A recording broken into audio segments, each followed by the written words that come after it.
Hello again, everybody. Todd Staruch, the Horror Nerd, here at New Jersey HorrorCon and Film Festival. It's the first night of the convention, and we are rocking and rolling. We're having a good time. Tons of fans here. Totally. Right. I'm so LA, sorry. Oh, it's all good? Totally. No, these are the fun interviews where I don't really have to do much. In fact, if you have any questions for me... Oh, by the way, this is Vinessa Shaw, everybody. Vanessa, how are you? I'm doing great. Good. You having fun so far? Yes, it's great. I'm meeting so many different people. All over the state and in from out of state. Some people came from Ohio, drove all the way here. No one from the West Coast, but that would be a lot. But I drove a full 20 minutes to be here. You are so that's dedication you right are there. dedicated, working hard for his money. Absolutely. I think that was a song. Yeah. Right. All right, but not about me. Work hard for the money. I didn't know there would be singing. Awesome. You even got my cameraman going. He likes that song. I do. Listen, I'm a child of the 80s. I know, so me too. It's like, me too. Right? So Donna Summer. Forget it, right? I know. Any Donna Summer. She was amazing. We could talk about Donna Summer. She transitioned from every decade and knew what songs were going to be a hit throughout all the decades. Absolutely. She was like amazing. I wish I saw her in person, but alas. I'm one of them too. Yeah. Oh, you never saw her either? Never in person, you know.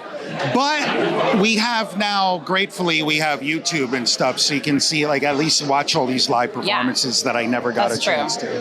So. I'll do that tonight. All right. So maybe we'll talk about you now. Yeah. Right? Why not? I almost don't know where to start because you've been in so many things, you know, Hocus Pocus, obviously. So you're here, Kathy Najimy's here, Thora Birch is here. Yes, she's over there. When you were making that movie, I'm going to ask you the same question I asked her, actually. Okay. When you guys were making that movie, did you have any idea at all in your head that it would become sort of the cult hit and fan favorite that it has become? Well, we were so excited while making the movie. Thor and I talked about this not too long ago. And we thought, how much fun are we having on this movie? This is going to be a hit, blah, blah, blah. And Thora was coming off all of these movies that were hit after hit. And this was my second movie, and I thought for sure it would do well. And we didn't have a premiere or anything, and it just flopped. Basically, it was not a success, and it was a shock to us. We had no idea. And so basically, our dreams were shattered, and then lo and behold, like 10, 15 years later, it all of a sudden becomes a huge phenomenon. And I don't know if anyone does forensic study of this, but basically it's like the kids who watched it as a kid were finally seeing it with their kids. And so it kind of caught on that way. And then it just became a phenomenon. We did not expect the phenomenon part of it to ensue. We just wanted it to be a nice, good movie that people watched on Halloween that one year.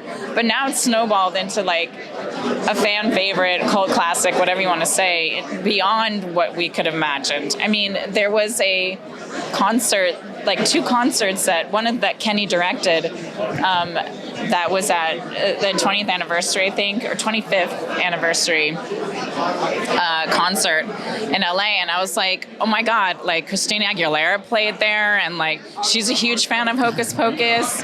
And I just remember Salt and Pepper. I was like, oh my God, these people I loved growing up, talking about 80s. Right. And yeah, push it real good. So I just was sitting there in the middle of all this whole crowd of us watching these performers and thinking, they're here because they love Hocus Pocus. I'm like, that's the kind of phenomenon that was just mind-blowing for me. So, it's funny. It seems like the 80s and maybe the late 70s, early 90s is replete with movies that were not terribly successful at the time, but now have huge followings. I know, right? I agree. One of my personal favorites is Willy Wonka and the Chocolate Factory. It was an absolute bomb when it was in theaters. Was it? Oh, I didn't absolutely. know this. Well, I'll give you a bit of trivia. Okay. That movie was made really as a kind of just one big promo for Nestle to sell chocolate bars. That makes sense. That's all it really was. Yeah. And now it's a revered movie, Yeah. all these years later. So, Interesting. yeah, you learned it here. See, it's more about the heart of it, not the brand. Yeah. So I want to talk about messing He's up your ruining my table here. display. I totally ruined it. But I happen to love Ladybugs, right? Me too. That was So- my first movie. Yeah. So what was it like, as your first movie, and you're on set? Rodney Dangerfield is in the movie and everything. What's that like? As, Oh my gosh. a young actress. I had the best time because, it was my first foray into film, and I basically was like running around on grass all day long. And in the hotel, we shot the movie in Denver. Us kids were creating havoc. Like the hotel, staff hated us because we were just like on every floor, ringing each other's doorbells and running around ding dong ditch and just 15-year-olds. And then that was just the rehearsal section. And then when we finally started shooting, it was my birthday, and I got the hugest cake, this big, with a card signed by the whole cast. I'm like, I like acting. I can be a crazy kid and then get a party like this, But beyond that, it was Rodney, who was so sweet. It's funny to say that because most people just know his persona, but he was a very kind, warm-hearted man. That's what I always heard. Unfortunately, I never met him, but I always heard that he was a good guy. He was. I mean, we were kids who were basically, again, just playing a sport all day long for 12 hours or 10 hours, because that's for minors, so long as you could work. And he was like, are you okay? Do you have enough water? Are you you need sunscreen? Stay in the shade. He was just kept yelling at us, go take a break. And I was just and then turn into his character later. But just the warmest, generous, man. And of course, he was actually very strict with one person who was telling literally an anti-Semitic joke in front of him. And he was hearing that and he said, excuse me, you can now leave. So, he knew the limits for children, and he was really supportive of and fiercely like a papa bear for us as children. These kids have never heard that kind of joke. Get out of here, So this persona you see was very different from the man. He was very kind and protective. I love hearing stories like that because when you hear of like an iconic star like that, I'm always very curious. What were they really like? Right, I know. Were they a monster? Were they really nice? So I like hearing the good stories. You can meet, they say never meet your idols, but you could have met Rodney and been very happy. Yeah, that's cool. Yeah. So I look at your table here and your banner. So I'm a huge fan of Westerns, so I love 310 to Yuma. Oh. It's one of those rare remakes that I think is better than the original. Me too. So how is that? The Western genre is one that I love. Yes. And it's, just such a, you have such a varied career. Do you have a personal favorite of all the projects that you've worked on?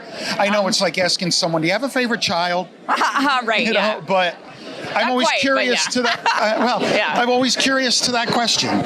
No, it's interesting because all of them are so different. Like you said, all the genres I've done, and I feel fortunate to be someone who can cross over in all those. And I had fun moments in each of them, but I have to say, Hocus Pocus was the most fun, but Eyes Wide Shut was the one that changed my life because I was thinking of actually quitting acting, and Kubrick definitely pulled me in and said, you're really good and you should continue. So for that reason, he became my mentor in that way, and I decided to quit school and go back to acting, which is funny because you should quit something else and then go back to school, but I did the opposite, and really go back to acting full time. And that's why you have all these other movies I've done, is because of him. So awesome. That's great to know. Yeah. All right. So one last question. Yeah. You started out, like you said, in Ladybugs. You're only 15, so a young actress. Yeah. If you could give one piece of advice to a young actor or actress out there that is coming up and wants to be in the acting business, what would that advice be? To really become your true self, because you're donning all these other characters, and that can pull you away from who you are and fame, fortune, whatever. And it's hard because when you're young, you're thinking, that everyone has their own ambition, right? Some people do it for fame, some people do it for the love of the art. So as long as you have yourself, if any of those things come your way, you can handle all of it. You can handle the difficulty of a role, you can handle the difficulty of fame. So however you can become your true self is important, whether it's doing hobbies that make you feel happy while you're doing the hard part of auditioning and getting rejected, or if it's, learning something new while doing your auditions. It's really important to stay in yourself as much as you can while trying to embark on such a challenging career. Yeah. I like it. That's a good answer. Yay. I always love asking that question just to see what you will say. Yeah. I lied when I said it was the last question, but the last one is for you. You lied. What are you working on now? What are you working on these days? I am working on a film that is called Nichols. It's a really cool story about a man who lost his brother when he was very young, but keeps finding Nichols because of their relationship with Nichols wherever he goes. So it's kind of like a story about the beyond, but in a very practical way, and about grief and loss. And an interesting thing happens. I won't spoil it, but where you reveal this whole story of the Nichols and how his brother comes back into his life again, even though he's been gone for decades. Wow. Yeah. I will have to look out for that. I know. Awesome. Vanessa, thank you so much for a few minutes of your time. Yes, of I course. truly Thank appreciate you. it. Vanessa Shaw, everybody, here at New Jersey Horror Con and Film Festival. This is the Horror Nerd, Todd Starut, signing off. Horror we will Nerd. see all of you in the next interview.